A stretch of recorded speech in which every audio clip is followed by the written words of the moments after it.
ਅੰਗ ਪੰਜਵਾਂ। ਤੁਸੀਂ ਪੁੱਛਦੇ ਹੋ ਮੈਂ ਕਿਉਂ ਲਿਖਦੀ ਹਾਂ। ਜਿੱਥੇ ਮੈਂ ਅੱਜ ਖੜੋਤੀ ਹਾਂ ਸਿਖਰ ਦੁਪਹਿਰੇ, ਮੈਂ ਤਾਂ ਇੱਥੋਂ ਦੀ ਹੀ ਗੱਲ ਦੱਸ ਸਕਦੀ ਹਾਂ। ਅਗਲੇ ਪੜਾਅ 'ਤੇ ਜੇ ਕੋਈ ਅਗਲਾ ਪੜਾਅ ਆਇਆ ਤਾਂ ਮੈਂ ਇਸ ਸਵਾਲ ਬਾਰੇ ਮੁੜ ਕੇ ਸੋਚ ਲਵਾਂਗੀ ਕਿ ਮੈਂ ਕਿਉਂ ਲਿਖਦੀ ਹਾਂ। ਮੈਂ ਆਪਣੇ ਆਪ ਨੂੰ ਜੇ ਸਵਾਲ ਕਰਾਂ ਕਿ ਕੀ ਮੈਂ ਲੇਖਿਕਾ ਬਣਨ ਲਈ ਲਿਖਦੀ ਹਾਂ, ਕੀ ਸ਼ੋਹਰਤ ਲਈ ਲਿਖਦੀ ਹਾਂ, ਕੀ ਮੈਂ ਲੇਖਿਕਾ ਹੋਣ ਦੇ ਸੰਭਾਵੀ ਫਾਇਦਿਆਂ ਕਰਕੇ ਲਿਖਦੀ ਹਾਂ, ਕੀ ਮੈਂ ਦੂਸਰਿਆਂ ਨੂੰ ਕੁਝ ਦੱਸਣ ਸਮਝਾਉਣ ਲਈ ਲਿਖਦੀ ਹਾਂ? ਸ਼ਾਇਦ ਨਹੀਂ। ਫਿਰ ਜਿਨ੍ਹਾਂ ਪਲਾਂ ਵਿੱਚ ਮੈਂ ਲਿਖਦੀ ਹਾਂ ਉਹਨਾਂ ਪਲਾਂ ਵਿੱਚ ਲਿਖਣਾ ਮੇਰਾ ਸੁਭਾਵਕ ਕਰਮ ਬਣ ਜਾਂਦਾ ਹੈ। ਸਾਹ ਲੈਣ ਵਾਂਗ, ਭੁੱਖ ਲੱਗਣ ਵਾਂਗ, ਨੀਂਦ ਆਉਣ ਵਾਂਗ। ਉਸ ਪਲ, ਉਸ ਘੜੀ ਮੈਂ ਜਿਵੇਂ ਆਪਣੇ ਆਪ ਨੂੰ ਉਲੰਘ ਕੇ, ਆਪਣੇ ਆਪ ਤੋਂ ਪਾਰ ਲੰਘ ਕੇ ਕਿਸੇ ਹੋਰ ਖਿੱਤੇ ਦੇ ਰਾਹੀਆਂ ਨਾਲ ਜਾ ਰਲਦੀ ਹਾਂ। ਉਹਨਾਂ ਦੇ ਨਾਲ, ਉਹਨਾਂ ਦੇ ਰਾਹੀਂ, ਉਹਨਾਂ ਦਾ ਪੈਂਡਾ ਜਿਉਂਦੀ ਹਾਂ। ਉਹਨਾਂ ਦੇ ਸੰਗ ਸਾਥ ਵੇਲੇ ਆਪਣੇ ਆਪ ਤੋਂ ਗੈਰ ਹਾਜ਼ਰ ਹੋ ਸਕਣ ਦਾ ਇੱਕ ਵਸੀਲਾ ਵੀ ਹੈ। ਜੇ ਮੈਂ ਬਣ ਕੇ ਹੀ ਸਾਰਾ ਵੇਲਾ ਜਿਉਣਾ ਹੁੰਦਾ, ਹੁਣ ਤੱਕ ਤਾਂ ਮੈਂ ਪਾਗਲ ਹੋ ਗਈ ਹੁੰਦੀ। ਲੋਕੀ ਆਖਦੇ ਨੇ ਮੇਰੀਆਂ ਲਿਖਤਾਂ ਸਵੈ ਜੀਵਨੀ ਪਰਕ ਵਧੇਰੇ ਨੇ। ਇਸ ਤੋਂ ਵੱਡੀ ਗਲਤਫਹਿਮੀ ਹੋਰ ਕੀ ਹੋ ਸਕਦੀ ਹੈ? ਇਹ ਸਵੈ ਦੀ ਤਲਾਸ਼ ਤਾਂ ਹੋ ਸਕਦੀਆਂ ਨੇ, ਸਵੈ ਦਾ ਸੁਪਨਾ ਵੀ, ਸਵੈ ਦੇ ਸੰਸੇ ਵੀ, ਪਰ ਸਵੈ ਦਾ ਵਰਣਨ ਨਹੀਂ। ਬੜੀ ਪੁਰਾਣੀ ਕਹਾਵਤ ਹੈ, ਆਪਣਾ ਝੱਗਾ ਚੱਕੋਗੇ ਤਾਂ ਆਪਣਾ ਹੀ ਢਿੱਡ ਨੰਗਾ ਹੋਏਗਾ। ਕੌਣ ਏਡਾ ਬੇਵਕੂਫ ਹੋਏਗਾ ਕਿ ਆਪਣਾ ਝੱਗਾ ਚੁੱਕ ਕੇ ਆਪਣਾ ਹੀ ਢਿੱਡ ਨੰਗਾ ਕਰਕੇ ਲੋਕਾਂ ਨੂੰ ਦਿਖਾਵੇ? ਆਮ ਲੋਕ ਤਾਂ ਆਪਣੀ ਜਸਟੀਫਿਕੇਸ਼ਨ ਲਈ ਹੀ ਲਿਖਦੇ ਨੇ, ਪਰ ਮੈਂ ਕਿਸੇ ਨੂੰ ਕੋਈ ਜਸਟੀਫਿਕੇਸ਼ਨ ਵੀ ਨਹੀਂ ਦੇਣੀ। ਕਾਹਦੇ ਲਈ? ਫਿਰ ਮੈਂ ਕਿਉਂ ਲਿਖਦੀ ਹਾਂ? ਧਰਤੀ ਵਿੱਚ ਪਿਆ ਪਿਆ ਬੀਜ ਕਿਉਂ ਬੂਟਾ ਬਣ ਕੇ ਉੱਗ ਪੈਂਦਾ ਹੈ? ਬੂਟੇ ਉੱਪਰ ਕਿਉਂ ਫੁੱਲ ਖਿੜ ਪੈਂਦੇ ਨੇ? ਤੁਸੀਂ ਆਖੋਗੇ ਮਿੱਟੀ ਦੀ ਜਾਤ, ਪੌਣ ਪਾਣੀ ਦਾ ਮੇਲ, ਮੌਸਮਾਂ ਦਾ ਖੇਲ, ਬੀਜ ਵਿੱਚੋਂ ਬੂਟੇ ਨੂੰ ਹਾਕ ਮਾਰ ਲੈਂਦਾ। ਹਾਂ, ਇਸੇ ਤਰ੍ਹਾਂ ਪਤਾ ਨਹੀਂ ਕਿੱਧਰੋਂ ਲੰਘਿਆ ਜਾਂਦਾ ਕੋਈ ਹੌਕਾ ਮੇਰੇ ਮਨ 'ਚ ਬੀਜ ਬਣ ਕੇ ਬਹਿ ਜਾਂਦਾ ਤੇ ਫਿਰ ਵਕਤ ਪਾ ਕੇ ਉਹ ਹੌਕਾ ਬੀਜ ਤੋਂ ਬਿਰਖ ਬਣ ਆਪਣੀ ਕਥਾ ਸੁਣਾਉਣ ਲੱਗ ਪੈਂਦਾ ਹੈ ਤੇ ਮੇਰੇ ਮਨ ਦੀ ਸ਼ਾਂਤੀ ਭੰਗ ਕਰਦਾ। ਆਪਣੇ ਮਨ ਨੂੰ ਵਿਹਲਾ ਕਰਨ ਲਈ ਉਸ ਕਥਾ ਨੂੰ ਮੈਂ ਲਿਖ ਕੇ ਪਰਾਂ ਰੱਖ ਦਿੰਦੀ ਹਾਂ। ਕੋਈ ਉਦਾਹਰਨ? ਯੂਨੀਵਰਸਿਟੀ ਵਿੱਚ ਮੇਰੇ ਕਮਰੇ ਦੇ ਨਾਲ ਵਾਲਾ ਜਿਸ ਬੰਦੇ ਦਾ ਕਮਰਾ ਸੀ, ਉਹਨੂੰ ਮੇਰੇ ਨਾਲ ਬਹੁਤ ਨਾਰਾਜ਼ਗੀਆਂ ਸਨ। ਬਹੁਤ ਪਹਿਲਾਂ ਇੱਕ ਵਾਰੀ ਜਦੋਂ ਉਹਨੇ ਆਖਿਆ ਸੀ ਮੈਨੂੰ ਤੁਹਾਡੇ ਨਾਲ ਬਹੁਤ ਮੋਹ ਹੈ, ਤਾਂ ਮੈਂ ਆਖ ਦਿੱਤਾ ਸੀ ਸੌਰੀ, ਮੈਨੂੰ ਤੁਹਾਡੇ ਨਾਲ ਕੋਈ ਮੋਹ ਨਹੀਂ। ਉਦੋਂ ਤੋਂ ਹੀ ਇਹ ਮੋਹ ਨਾਰਾਜ਼ਗੀਆਂ ਬਣ ਗਿਆ ਸੀ। ਪਰ ਮੈਂ ਨਾਰਾਜ਼ਗੀਆਂ ਦੀ ਵੀ ਪਰਵਾਹ ਨਹੀਂ ਸੀ ਕਰਦੀ, ਸਗੋਂ ਆਖਦੀ ਸੀ ਮੇਰੇ ਲਈ ਸਿਰਫ ਉਹੀ ਲੋਕ ਐਗਜ਼ਿਸਟ ਕਰਦੇ ਨੇ ਜਿਨ੍ਹਾਂ ਨੂੰ ਮੈਂ ਚਾਹੁੰਦੀ ਹਾਂ ਕਿ ਐਗਜ਼ਿਸਟ ਕਰਨ। ਫਿਰ ਪਤਾ ਨਹੀਂ ਇੱਕ ਦਿਨ ਮੈਨੂੰ ਖਿਆਲ ਆਇਆ, ਅੱਜ ਤੋਂ 50 ਸਾਲ ਨੂੰ ਮੇਰੇ ਵਾਲੇ ਕਮਰੇ 'ਚ ਪਤਾ ਨਹੀਂ ਕੌਣ ਬੈਠਾ ਹੋਏਗਾ ਤੇ ਨਾਲ ਵਾਲਾ ਕਮਰਾ ਵੀ ਪਤਾ ਨਹੀਂ ਕਿਹਦਾ ਹੋਏਗਾ। ਉਹਨਾਂ ਲੋਕਾਂ ਬਾਰੇ ਜਿਹੜੇ ਕਦੇ ਇੱਥੇ ਹੋਣਗੇ ਮੈਂ ਇੱਕ ਕਹਾਣੀ ਲਿਖੀ, ਤੇਰਾ ਕਮਰਾ ਮੇਰਾ ਕਮਰਾ। ਇਹੀ ਕਹਾਣੀ ਮਗਰੋਂ ਵਕਤ ਪਾ ਕੇ ਐਰ ਵੈਰ ਮਿਲਦਿਆਂ ਨਾਵਲ ਦਾ ਆਧਾਰ ਬਣੀ। 6ਵਾਂ ਅੰਗ। ਮੈਂ ਕਹਾਣੀ ਉੱਪਰ PhD ਕਰਨ ਦਾ ਮਨ ਬਣਾ ਲਿਆ ਸੀ। ਸੋਚਿਆ ਇਸ ਬਹਾਨੇ ਕੁਝ ਚੰਗੀਆਂ ਕਹਾਣੀਆਂ ਪੜ੍ਹੀਆਂ ਜਾਣਗੀਆਂ, ਕਹਾਣੀ ਕਲਾ ਦੀ ਵੀ ਕੁਝ ਸਮਝ ਆ ਜਾਊ।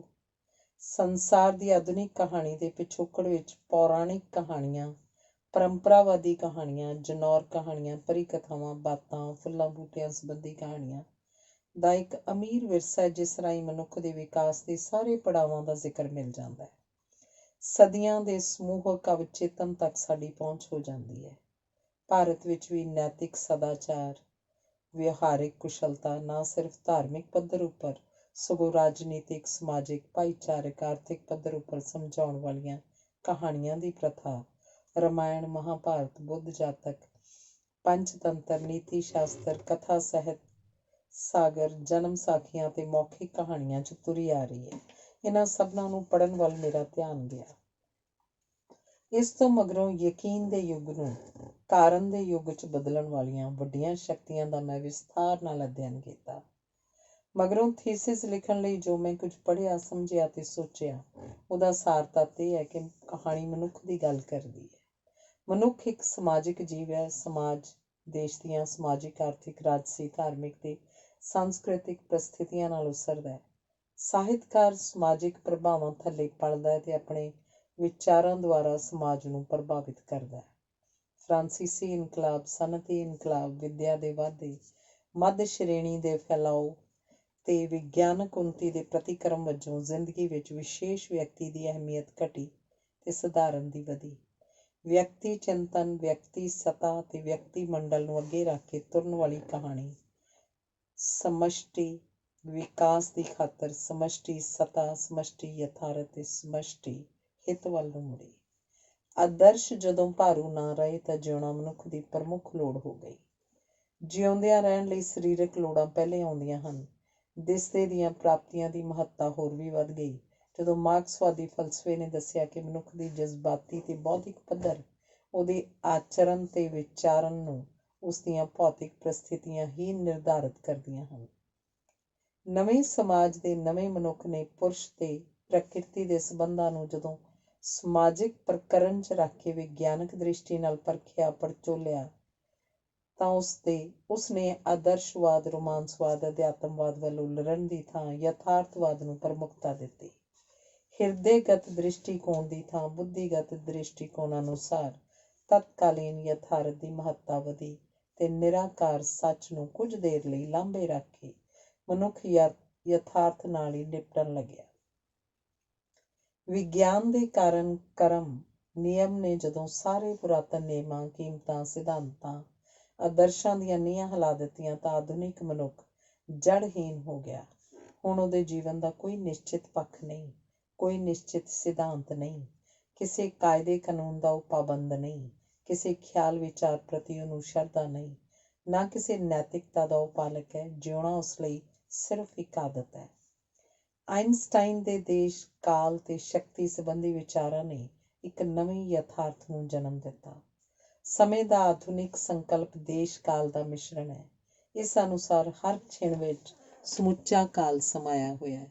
ਇਸ ਲਈ ਮਨੁੱਖ ਇੱਕੋ ਵੇਲੇ ਤਿੰਨਾਂ ਕਾਲਾਂ ਵਿੱਚ ਜੀ ਰਿਹਾ ਹੁੰਦਾ ਹੈ। ਆਇਨਸਟਾਈਨ ਦੇ ਸਾਪੇਖਤਾ ਦੇ ਸਿਧਾਂਤ ਨੇ ਜਦੋਂ ਦੱਸਿਆ ਕਿ ਯਥਾਰਥ ਦਾ ਸਥੂਲ ਰੂਪ ਵੀ ਸਾਪੇਖ ਹੈ ਤਾਂ ਅੱਜ ਦਾ ਕਲਾਕਾਰ ਉਸ ਵਿੱਚੋਂ ਨਵੇਂ ਰੂਪ, ਨਵੇਂ ਰੰਗ, ਨਵੇਂ ਅਰਥ ਲੱਭਣ ਲੱਗਿਆ। ਇਸ ਤਰ੍ਹਾਂ ਸਤਿਅਮ, ਸ਼ਿਵਮ ਤੇ ਸੁੰਦਰਮ ਵੀ ਅਨੇਕ ਮੁਖੀ ਹੋ ਗਏ। ਬਾਹਰੀ ਵਿਕਾਸ ਦਾ ਸਿੱਟਾ ਜਦੋਂ ਮਨੁੱਖ ਨੇ ਸੰਸਾਰ ਯੁੱਧਾਂ ਦੀ ਸ਼ਕਲ ਵਿੱਚ ਦੇਖਿਆ ਤਾਂ ਇਸ ਤੋਂ ਭੈ-ਭੀਤ ਹੋ ਉਹਦਾ ਭਵਿੱਖ ਵਿੱਚੋਂ ਵਿਸ਼ਵਾਸ ਉੱਡ ਗਿਆ। ਅਗਲੇ ਪਲ ਦਾ ਵੀ ਉਹਨੂੰ ਵਿਸਾਹ ਨਾ ਰਿਹਾ, ਸੋ ਹਰ ਪਲ ਹੀ ਉਸ ਲਈ ਮਹੱਤਤਾ ਵਾਲਾ ਬਣ ਗਿਆ। ਉਸੇ ਪਲ ਵਿੱਚ ਸਿਮਟ ਕੇ ਜਿਉਣ ਦੀ ਕੋਸ਼ਿਸ਼ ਕਰਨ ਲੱਗਿਆ। ਅਜਿਹੇ ਪਲਾਂ ਨੂੰ ਸੰਸਾਰ ਪ੍ਰਸਿੱਧ ਲੇਖਕ ਦੋਸਤੋਵਸਕੀ ਤੇ ਲੇਖਿਕਾ ਵਰਜੀਨੀਆ ਵੁਲਫ ਵੀ ਆਪਣੀਆਂ ਲਿਖਤਾਂ 'ਚ ਫੜਨ ਦੀ ਕੋਸ਼ਿਸ਼ ਕਰਦੇ ਹਨ। ਇਸ ਤਰ੍ਹਾਂ ਕਹਾਣੀ ਵੀ ਜ਼ਿੰਦਗੀ ਦੀ ਇੱਕ ਕਾਤਰ ਪੇਸ਼ ਕਰਨ ਦੀ ਥਾਂ ਹੁਣ ਵਕਤ ਦੀ ਇੱਕ ਕਾਤਰ ਪੇਸ਼ ਕਰਨ ਵੱਲ ਹੋ ਗਈ।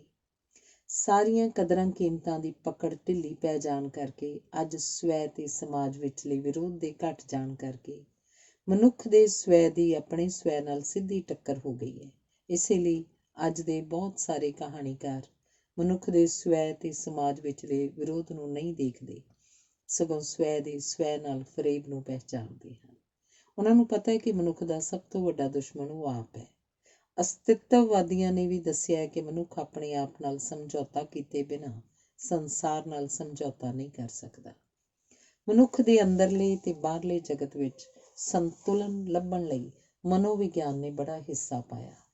ਮਨੋਵਿਗਿਆਨੀ ਫਰਾਇਡ, ਯੁੰਗ, ਪਾਵਲੋ, ਵਾਟਸਨ ਆਦਿ ਨੇ ਮਨੁੱਖ ਦੇ ਪ੍ਰਚਲਿਤ ਰਵਾਇਤੀ ਆਪੇ ਦੀਆਂ ਛਿੱਲੜਾਂ ਲਾਹ ਕੇ ਉਹਨੂੰ ਉਹਦੇ ਅਤ ਸੱਚੇ ਨੰਗੇ ਰੂਪ ਵਿੱਚ ਸਾਡੇ ਸਾਹਮਣੇ ਲਿਆਂਦਾ। ਇਸ ਤਰ੍ਹਾਂ ਹੋਂਦ ਦੇ ਕਈ ਨਵੇਂ ਧਰਾਤਲਾਂ ਦਾ ਪਹਿਲੀ ਵਾਰੀ ਚੇਤਨ ਰੂਪ ਵਿੱਚ ਅਹਿਸਾਸ ਹੋਇਆ।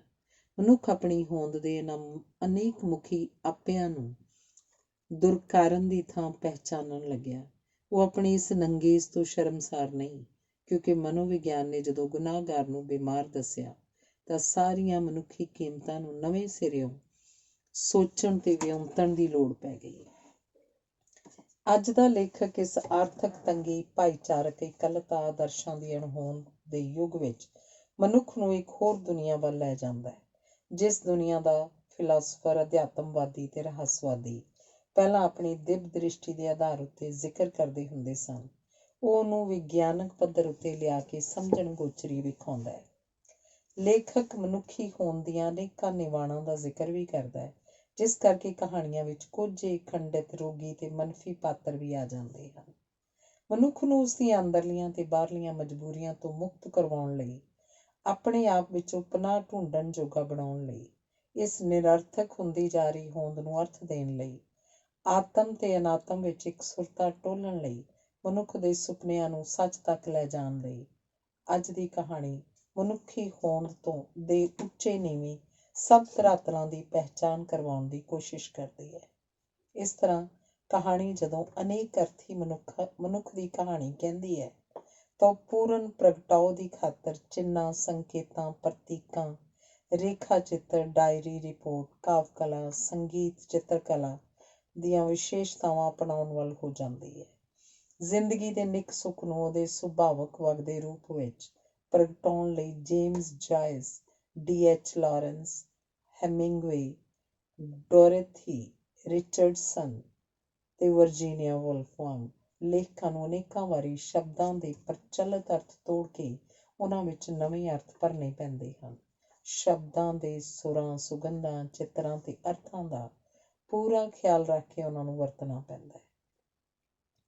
ਡਾਰਵਿਨ ਦੇ ਵਿਕਾਸਵਾਦੀ ਸਿਧਾਂਤ ਨੇ ਮਨੁੱਖ ਦੇ ਰੱਬੀ ਰੂਪ ਵਾਲੇ ਵਿਸ਼ਵਾਸ ਨੂੰ ਤੋੜਿਆ ਤੇ ਉਹਦਾ ਰਿਸ਼ਤਾ ਪਸ਼ੂ ਜਗਤ ਨਾਲ ਜਾ ਗੰਢਿਆ। ਪਹਿਲੀ ਵਾਰੀ ਮਨੁੱਖ ਨੂੰ ਆਪਣੇ ਅੰਦਰ ਵਸਦੇ ਪਸ਼ੂ ਦੀ ਸਿਆਣ ਆਉਣ ਲੱਗੀ। ਗਿਆਨ ਵਿਗਿਆਨ, ਮਨੋਵਿਗਿਆਨ ਨੇ ਉਸਦੀਆਂ ਸਾਰੀਆਂ ਕਦਰਾਂ ਕੀਮਤਾਂ ਦੀਆਂ ਜੜ੍ਹਾਂ ਹਿਲਾ ਦਿੱਤੀਆਂ ਹਨ। ਨਵੀਆਂ ਕਦਰਾਂ ਕੀਮਤਾਂ ਵਿੱਚ ਅਜੇ ਉਹਦਾ ਵਿਸ਼ਵਾਸ ਨਹੀਂ ਬੱਝਿਆ, ਇਸ ਲਈ ਉਸ ਕੋਲ ਕੋਈ ਨਿਯਤ ਰਾਹ ਨਹੀਂ ਹੈ, ਕੋਈ ਪ੍ਰਮਾਣਿਤ ਮਾਨਦੰਡ ਨਹੀਂ। ਅੱਜ ਉਹਦਾ ਧਰਮ, ਸਮਾਜ, ਰੱਬ, ਇੱਥੋਂ ਤੱਕ ਕਿ ਆਪਣੇ ਆਪ ਵਿੱਚੋਂ ਵੀ ਵਿਸ਼ਵਾਸ ਜਾਂਦਾ ਰਿਹਾ। ਅੱਜ ਦੀ ਕਹਾਣੀ ਮਨੁੱਖ ਨੂੰ ਹੈਰਾਨ ਕਰਨ ਲਈ, ਉਸਦੀ ਉਤਸੁਕਤਾ ਜਗਾਉਣ ਲਈ ਅਸਾਧਾਰਨ ਪਾਤਰ, ਅਸਾਧਾਰਨ ਘਟਨਾਵਾਂ ਲੱਭ ਕੇ ਨਹੀਂ ਲਿਆਉਂਦੀ, ਸਗੋਂ ਸਧਾਰਨ ਮਨੁੱਖ ਦੀ ਸਧਾਰਨ ਜ਼ਿੰਦਗੀ ਦੀ ਹੀ ਗੱਲ ਕਰਦੀ ਹੈ। ਇਹ ਅੱਜ ਦੇ ਕਹਾਣੀਕਾਰ ਦੇ ਹੀ ਹਿੱਸੇ ਆਇਆ ਕਿ ਉਹ ਵਰਤਮਾਨ ਕਦਰਾਂ ਕੀਮਤਾਂ ਦੀ ਆਲੋਚਨਾ ਕਰਦਾ ਹੋਇਆ ਵਕਤ ਅਨੁਸਾਰ ਉਹਨਾਂ ਨੂੰ ਬਦਲਣ ਦੀ ਸਿਫਾਰਿਸ਼ ਵੀ ਕਰਦਾ ਹੈ। ਸਿਫਾਰਿਸ਼ ਹੀ ਨਹੀਂ ਕਰਦਾ, ਸਗੋਂ ਕਦੇ ਕਦੇ ਇਹਨਾਂ ਦੀ ਨਿਰਾਰਥਕਤਾ ਤੋਂ ਘਬਰਾ ਕੇ ਸਾਨੂੰ ਵਿਦਰੋਹ ਤੱਕ ਵੀ ਲੈ ਜਾਂਦਾ ਹੈ। ਇਸ ਵਿਦਰੋਹ ਵਿੱਚ ਕੀ ਕੁਝ ਮਨੁੱਖ ਭੰਦਾ ਤੋੜਦਾ ਹੈ ਤੇ ਕੀ ਕੁਝ ਉਹਦਾ ਆਪਣਾ ਟੁੱਟ ਭੱਜ ਜਾਂਦਾ ਹੈ ਤੱਕ ਜਾ ਕੇ ਅੱਜ ਦੀ ਕਹਾਣੀ ਇਸ ਟੁੱਟ ਭੱਜ ਉੱਤੇ ਕੋਈ ਸਾਬਤ ਸੁਪਨਾ ਉਸਾਰਨ ਦੀ ਕੋਸ਼ਿਸ਼ ਵੀ ਕਰਦੀ ਹੈ। ਉਹ ਪਾਠਕ ਨੂੰ ਅਜਿਹੇ ਅਨੁਭਵ ਵਿੱਚੋਂ ਦੀ ਲਗਾਉਂਦੀ ਹੈ ਜਿਹੜੇ ਉਹਦੇ ਮਨ ਦਾ ਕੂੜਾ ਕਰਕਟ ਹੂੰਝ ਕੇ ਕੁਝ ਚੰਗਾ ਚੋਖਾ ਰੱਖਣ ਲਈ ਥਾਂ ਬਣਾਉਂਦਾ ਹੈ। ਚੰਗੀ ਕਹਾਣੀ ਸਿਰਫ ਇੰਦਰਿਆਵੀ ਸੁੱਖ ਉੱਤੇ ਹੀ ਨਹੀਂ ਖੜੋ ਜਾਂਦੀ, ਸਗੋਂ ਪਾਠਕ ਨੂੰ ਰੂਹਾਨੀ ਤੌਰ ਤੇ ਬਦਲ ਕੇ ਉਹਦੀ ਕਾਇਆ ਕਲਪ ਕਰਦੀ ਹੈ। ਇਸ ਤਰ੍ਹਾਂ ਦੀ ਕਾਇਆ ਕਲਪ ਤੋਂ ਪਿੱਛੋਂ ਜੀਵਨ ਤੇ ਜਗਤ ਨਾਲ ਆਪਣੇ ਰਿਸ਼ਤੇ ਨਵੇਂ ਸਿਰਿਓਂ ਸਿਰਜਦਾ ਤੇ ਵਿਉਂਤਦਾ ਹੈ, ਜਿਹੜੇ ਵਧੇਰੇ ਸੱਚੇ, ਵਧੇਰੇ ਤੰਦਰੁਸਤ ਤੇ ਵਧੇਰੇ ਖੂਬਸੂਰਤ ਹੁੰਦੇ ਹਨ। ਮੈਂ ਕਹਾਣੀ ਉੱਪਰ PhD ਕਰਨ ਦੇ ਬਹਾਨੇ ਕੁਝ ਚੰਗੀਆਂ ਕਹਾਣੀਆਂ ਪੜ੍ਹੀਆਂ ਤੇ ਬੜਾ ਕੁਝ ਕਹਾਣੀਆਂ ਬਾਰੇ ਜਾਣਿਆ।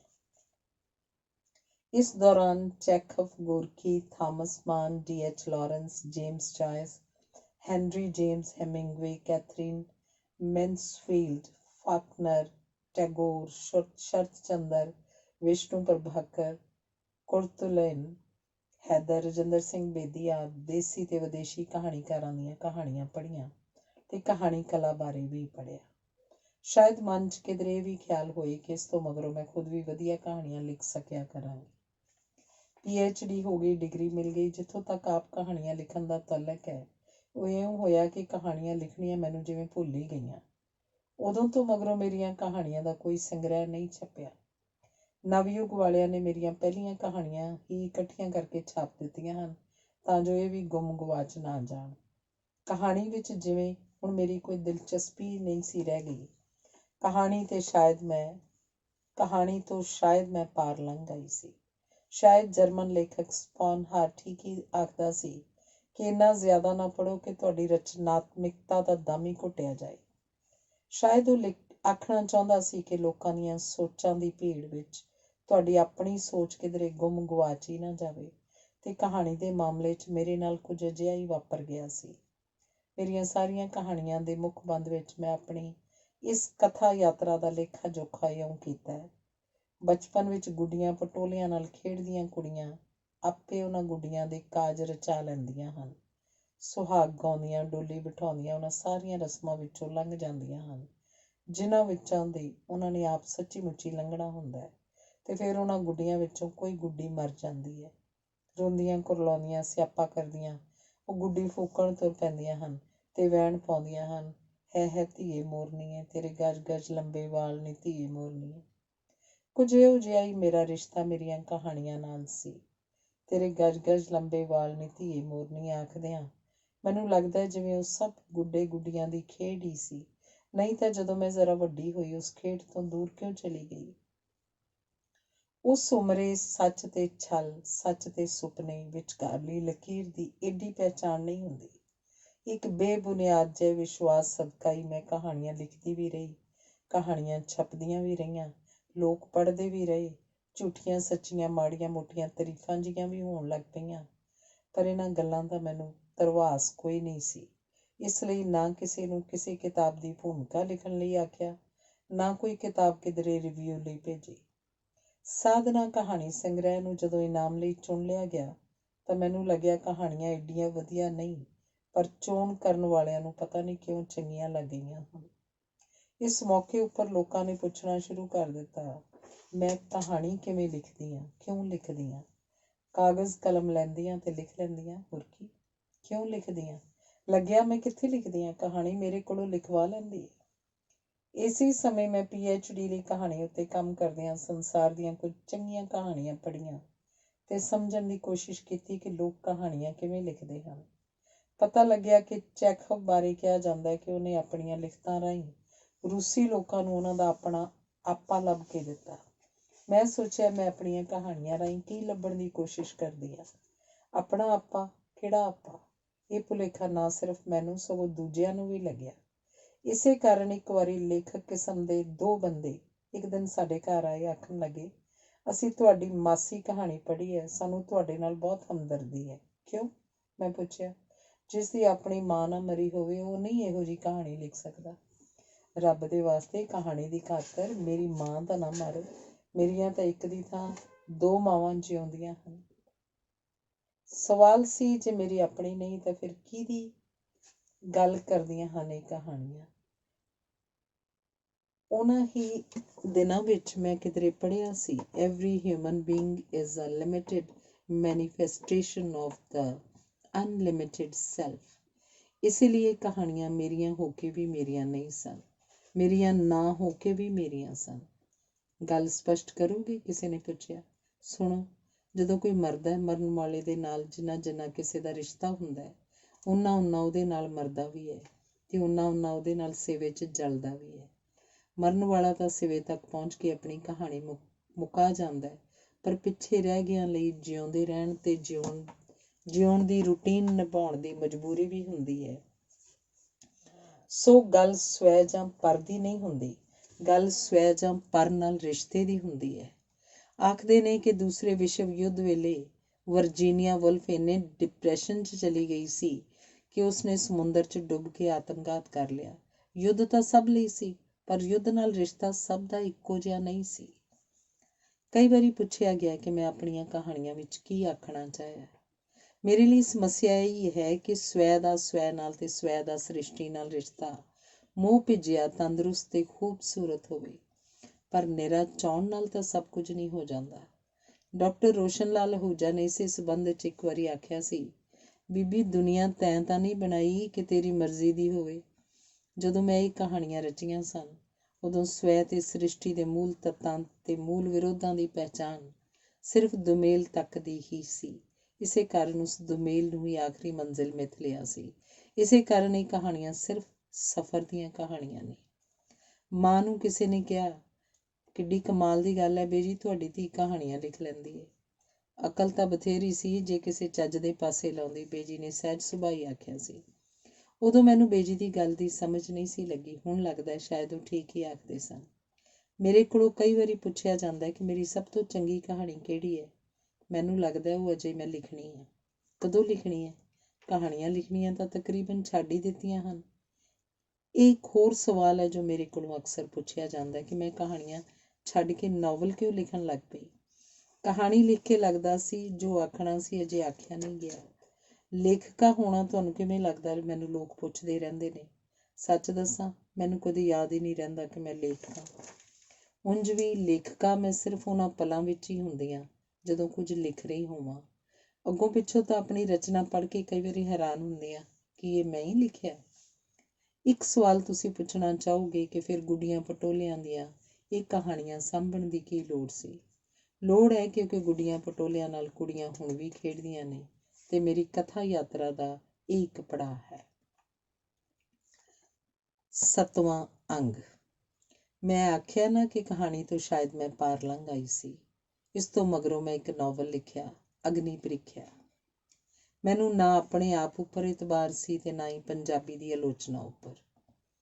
ਸੱਚ ਜਾਣਨ ਲਈ ਇਹਦਾ ਖਰੜਾ ਡਾਕਟਰ MS ਰੰਧਾਵਾ ਨੂੰ ਭੇਜ ਦਿੱਤਾ। ਡਾਕਟਰ ਰੰਧਾਵਾ ਨੂੰ ਮੈਂ ਜਾਣਦੀ ਨਹੀਂ ਸੀ। ਉਹ ਐਗਰੀਕਲਚਰ ਯੂਨੀਵਰਸਿਟੀ ਦੇ ਵਾਈਸ ਚਾਂਸਲਰ ਸਨ। ਉਹਨਾਂ ਵੇਲਿਆਂ 'ਚ ਵਾਈਸ ਚਾਂਸਲਰ ਰਾਸ਼ਟਰੀ ਅੰਤਰਰਾਸ਼ਟਰੀ ਪ੍ਰਸਿੱਧੀ ਦੇ ਲੋਕ ਹੀ ਲੱਗਦੇ ਹੁੰਦੇ ਸਨ। ਕੁਝ ਹੀ ਦਿਨਾਂ ਮਗਰੋਂ ਡਾਕਟਰ ਰੰਧਾਵਾ ਹੋਰਾਂ ਦੀ ਲੰਮੀ ਚੌੜੀ ਚਿੱਠੀ ਆ ਗਈ। ਉਹਨਾਂ ਨੂੰ ਇਹ ਨਾਵਲ ਚੰਗਾ ਲੱਗਿਆ ਸੀ।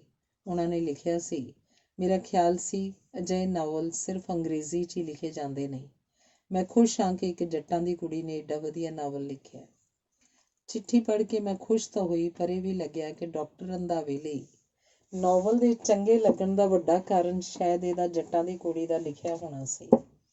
ਇਸ ਲਈ ਨਹੀਂ ਕਿ ਡਾਕਟਰ ਰੰਧਾਵਾ ਕਿਸੇ ਸੌੜੀ ਸੋਚ ਦੇ ਮਾਲਕ ਸਨ, ਇਸ ਲਈ ਕਿ ਉਹਨਾਂ ਨੇ ਵੀ ਮਜ਼ਾਕ ਬਥੇਰੀ ਵਾਰ ਸੁਣਿਆ ਹੋਏਗਾ ਕਿ ਜੇ ਜੱਟ ਨਾ ਹੁੰਦੇ ਤਾਂ ਖੇਤੀ ਵੀ ਬੰਦਿਆਂ ਨੂੰ ਕਰਨੀ ਪੈਣੀ ਸੀ।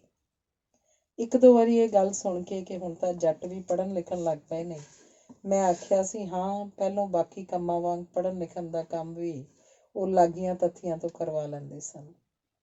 ਡਾਕਟਰ ਰੰਧਾਵੇ ਹੋਰਾਂ ਨੇ ਪਾਪਾ ਪ੍ਰੀਤਮ ਸਿੰਘ ਨੂੰ ਆਖ ਕੇ ਨਵਯੁੱਗ ਤੋਂ ਇਹ ਨਾਵਲ ਅਗਨੀ ਪ੍ਰੀਖਿਆ ਛਪਵਾ ਦਿੱਤਾ। ਨਾਵਲ ਪੜ੍ਹ ਕੇ ਡਾਕਟਰ ਜਸਵੰਤ ਸਿੰਘ ਨੇਕੀ ਨੇ ਲਿਖਿਆ, ਇਸ ਨਾਵਲ ਦੀ ਨਾਇਕਾ ਮਨਦੀਪ ਦੇ ਮਨ ਦੀ ਜੋ ਦਸ਼ਾ ਤੂੰ ਬਿਆਨ ਕੀਤੀ ਹੈ, ਮੈਂ ਹੈਰਾਨ ਹਾਂ ਤੈਨੂੰ ਉਹਦਾ ਕਿਵੇਂ ਪਤਾ ਹੈ। ਉਹ ਸ਼ਾਇਦ ਇੱਕ ਵੱਡੇ ਮਨੋਵਿਗਿਆਨੀ ਹੋਣ ਕਰਕੇ ਇਹ ਸੋਚ ਰਹੇ ਸਨ। ਉਹ ਨਾਵਲ ਮੈਨੂੰ ਆਪਣੀ ਕੋਈ ਪ੍ਰਾਪਤੀ ਨਹੀਂ ਸੀ ਲੱਗਿਆ, ਸਗੋਂ ਲੱਗਿਆ ਕਿ ਜਿਵੇਂ ਚਲਦੀ ਕਾਰ ਦੇ ਅੰਦਰ ਸਾਹਾਂ ਨਾਲ ਸ਼ੀਸ਼ਿਆਂ ਉੱਪਰ ਪਈ ਧੁੰਦ ਨੂੰ ਮੈਂ ਹੱਥਾਂ ਨਾਲ ਸਾਫ਼ ਕਰ ਰਹੀ ਸੀ। ਅਗਲੇ ਵਰ੍ਹੇ ਇਹ ਹਮਾਰਾ ਜੀਵਨਾ ਨਾਵਲ ਛਪ ਗਿਆ। ਸ਼੍ਰੀਮਤੀ ਅਮਰਤਾ ਪ੍ਰੀਤਮ ਨੇ ਨਾਗਮਣੀ ਸਤੰਬਰ 1968 ਵਿੱਚ ਇਹ ਹਮਾਰਾ ਜੀਵਨਾ ਬਾਰੇ ਲਿਖਿਆ ਸੀ, ਪਾਟੇ ਹੋਏ ਲੀੜਿਆਂ ਵਰਗੀ ਦੀਵਾਨਗੀ ਨਹੀਂ, ਸੁੱਚੀ ਰੱਤ ਵਰਗੀ ਦੀਵਾਨਗੀ ਭਾਨੋ ਦੀਆਂ ਨਾੜਾਂ 'ਚ ਵਗਦੀ ਹੈ। ਦਲੀਪ ਟਿਵਾਣਾ ਦੇ ਨਵੇਂ ਨਾਵਲ ਇਹ ਹਮਾਰਾ ਜੀਵਨਾ ਦੀ ਭਾਨੋ ਪੜ੍ਹਨ ਵਾਲੇ ਦੇ ਕਾਲਜੇ 'ਚ ਰੁੱਗ ਭਰ ਲੈਂਦੀ ਹੈ। ਲੋਕ ਗੀਤਾਂ ਦੀ ਸੁੰਦਰੀ ਵਾਂਗ ਨਹੀਂ, ਮਿੱਟੀ ਦੀ ਮਹਿਕ ਵਾਂਗ। ਲੋਕ ਗੀਤਾਂ ਦੀ ਸੁੰਦਰੀ ਹਮੇਸ਼ਾ ਸਿਰ ਉੱਤੇ ਹੁਸਨ ਦਾ ਭਾਰ ਚੁੱਕ ਕੇ ਤੁਰਦੀ ਹੈ, ਪਰ ਭਾਨੋ ਹੁਸਨ ਦਾ ਭਾਰ ਸਿਰ ਤੋਂ ਲਾਹ ਕੇ ਤੁਰਦੀ ਹੈ। ਲੋਕ ਗੀਤਾਂ ਦੀ ਨਾਇਕਾ ਹਰੀ ਛਮਕ ਵਾਂਗ ਮਿੱਟੀ ਵਿੱਚ ਉੱਗੀ ਹੋਈ ਦਿਸਦੀ ਹੈ, ਪਰ ਲੋਕ ਜੀਵਨ ਦੀ ਨਾਇਕਾ ਭਾਨੋ ਮਿੱਟੀ ਨਾਲ ਮਿੱਟੀ ਹੋਈ ਪਰ ਇੱਕ ਰੁੱਗ ਹੈ ਜੋ ਕਲੇਜੇ 'ਚ ਭਰਿਆ ਜਾਂਦਾ ਹੈ। ਇੱਕ ਦਿਨ ਥਾਲੀ 'ਚ ਦਾਲ ਪਾ ਕੇ ਚੁਗਦੀ ਭਾਨੋ ਨੂੰ ਉਹਦੀ ਗੁਆਂਢਣ ਆਖਦੀ ਹੈ, ਕੀ ਨਰੈਣ ਖਾ ਲੈਂਦਾ ਮਾਂ ਦੀ ਦਾਲ? ਇੱਕ ਦਿਨ ਖਬਰ ਨਹੀਂ ਆਖਦਾ ਸੀ ਅਖੇ ਮਾਂ ਬੈ ਕਰਦੇ ਨੇ, ਤਾਂ ਭਾਨੋ ਦੀ ਸੁਰਤ ਫਿਰਦੀ ਹੈ, ਹਾਂ ਸੱਚ ਇਹ ਤਾਂ ਖਾਂਦਾ ਨਹੀਂ ਮਾਂ ਦੀ ਦਾਲ, ਚੇਤਾ ਹੀ ਨਹੀਂ ਸੀ ਰਿਹਾ। ਹੋਰ ਆਥਣੇ ਕਜੀਆ ਕਰਨਾ ਸੀ, ਸਰਵਣ ਨੂੰ ਬੜੀ ਚੰਗੀ ਲੱਗਦੀ ਸੀ, ਤੀਜੇ ਦਿਨ ਆਖ ਦਿੰਦਾ ਸੀ ਮਾਂ ਧਰ ਲੈ। ਇਹ ਹੈ ਭਾਨੋ ਦੀ ਦੀਵਾਨਗੀ, ਪਾਟੇ ਹੋਏ ਲੀੜਿਆਂ ਵਰਗੀ ਨਹੀਂ, ਸੁੱਚੀ ਰੱਤ ਵਰਗੀ, ਉਹਦੀਆਂ ਨਾੜਾਂ 'ਚ ਵਗਦੀ। ਜਿਹੜੇ ਮਰਦ ਨਾਲ ਉਹਦਾ ਇਸ਼ਕ ਵਰਗਾ ਰਿਸ਼ਤਾ ਸੀ, ਉਹ ਜਦੋਂ ਲੋਕਾਂ ਦੇ ਹੱਥੋਂ ਕਤਲ ਹੋ ਜਾਂਦਾ, ਉਹਦੀ ਦੀਵਾਨਗੀ ਮੌਤ ਦਾ ਸਿੱਧਾ ਰਾਹ ਲੱਭਦੀ ਹੈ, ਜ਼ਿੰਦਗੀ ਦੇ ਔਜੜ ਰਾਹ ਉੱਤੇ ਪੈ ਜਾਂਦੀ ਹੈ, ਇੰਜੋ ਧਰਤੀ ਵਾਂਗ ਨਿਮਾਣੀ ਹੋ ਜਾਂਦੀ ਹੈ ਤੇ ਵਿਸ਼ਾਲ ਵੀ। ਤੀਵੀਂ ਦਾ ਤੇ ਧਰਤੀ ਦਾ ਕੀ ਮਰਨਾ ਹੋਇਆ, ਜਿਹਨੇ ਅੱਗੋਂ ਹੱਥ ਹੀ ਨਹੀਂ ਚੁੱਕਣਾ।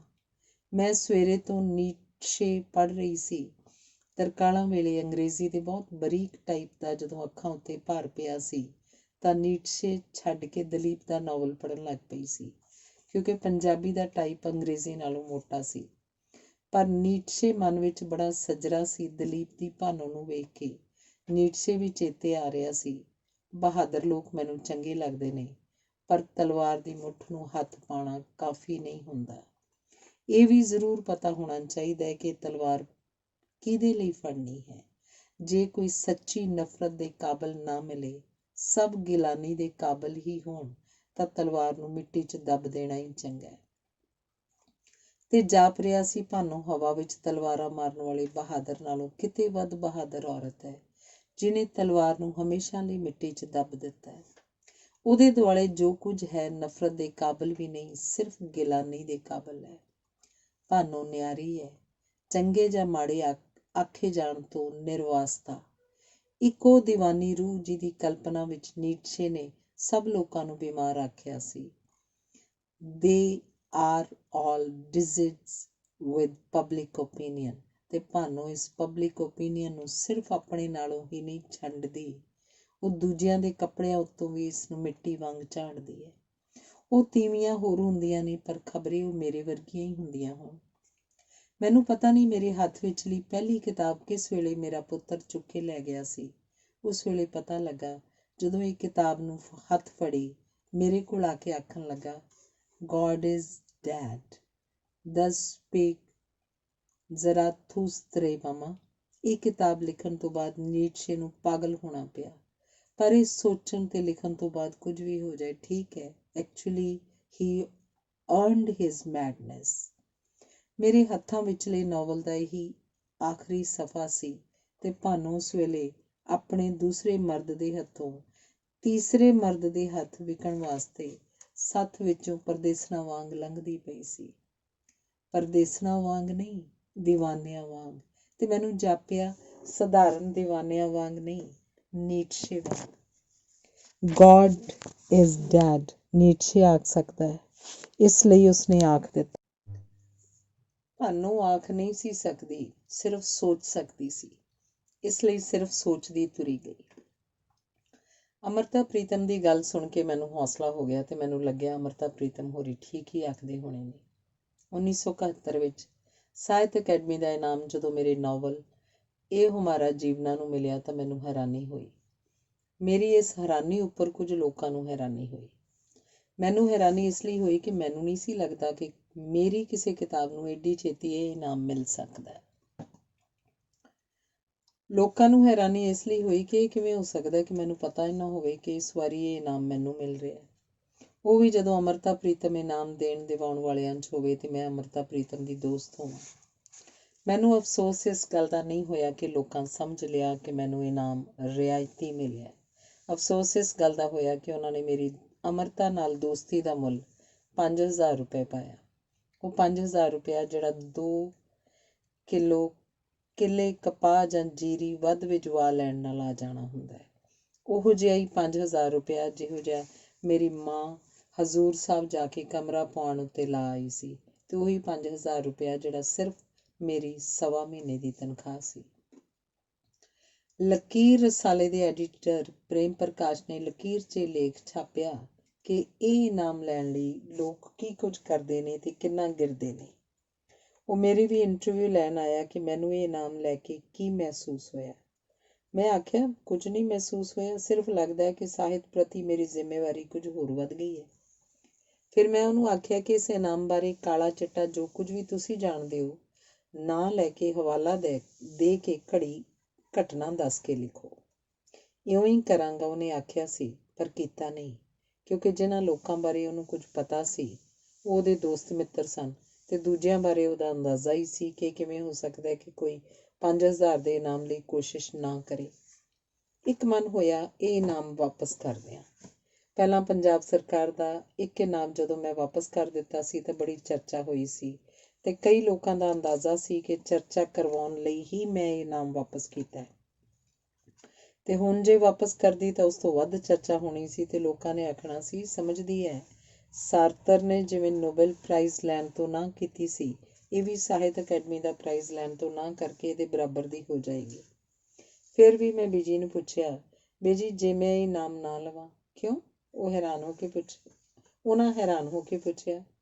ਲੋਕਾਂ ਨੇ ਸਮਝਣਾ ਹੈ ਕਿ ਮੈਨੂੰ ਇਹ ਇਨਾਮ ਰਿਆਇਤੀ ਮਿਲਿਆ ਕਿਉਂਕਿ ਅਜੇ ਮੇਰਾ ਇਹ ਦੂਜਾ ਹੀ ਨਾਵਲ ਹੈ।